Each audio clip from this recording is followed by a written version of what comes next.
ఎట్టకేలకు 3 రోజుల చర్చోపచర్చల తర్వాత ఆ ముగ్గురు మంత్రులకు శాఖలు కేటాయించారు.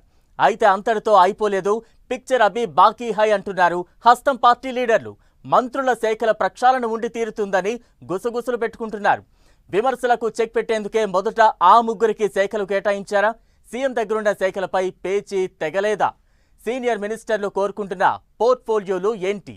ఐటీ కొలిక్కి వచ్చేలా లేదని ముందుగా కొత్త మంత్రులకు శాఖలు కేటాయించారట.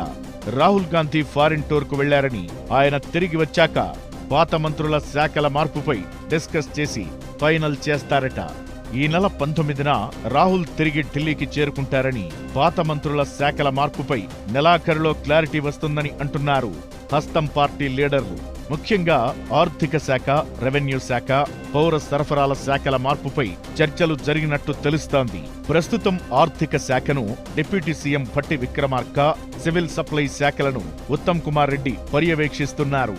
భట్టి ఆర్థిక శాఖతో పాటు విద్యుత్, ఉత్తమ్ పౌర సరఫరాల శాఖతో పాటు భారీ నీటిపారుదల శాఖలను పర్యవేక్షిస్తున్నారు.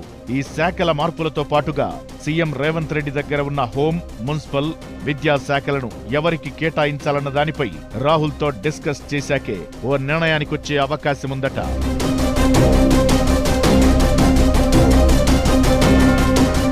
హోంశాఖ విషయంలో ఇద్దరు సీనియర్ మినిస్టర్లు పట్టుబడుతున్నారట. సేమ్ టైం తన దగ్గరున్న శాఖలనిచ్చేందుకు సీఎం ఇష్టపడటం లేదంటున్నారు. ఈ పంచాయతీ ఎటూ తేలకపోవడంతో ఇప్పుడు మంత్రుల శాఖల మార్పుపై ఎలాంటి నిర్ణయం తీసుకోలేదంటున్నారు. మంత్రుల పోర్ట్ఫోలియోలు మారిస్తే అవినీతి ఆరోపణలు నిజమని ఒప్పుకున్నట్లవుతుందనే డైలమాలో కూడా ఉన్నారట.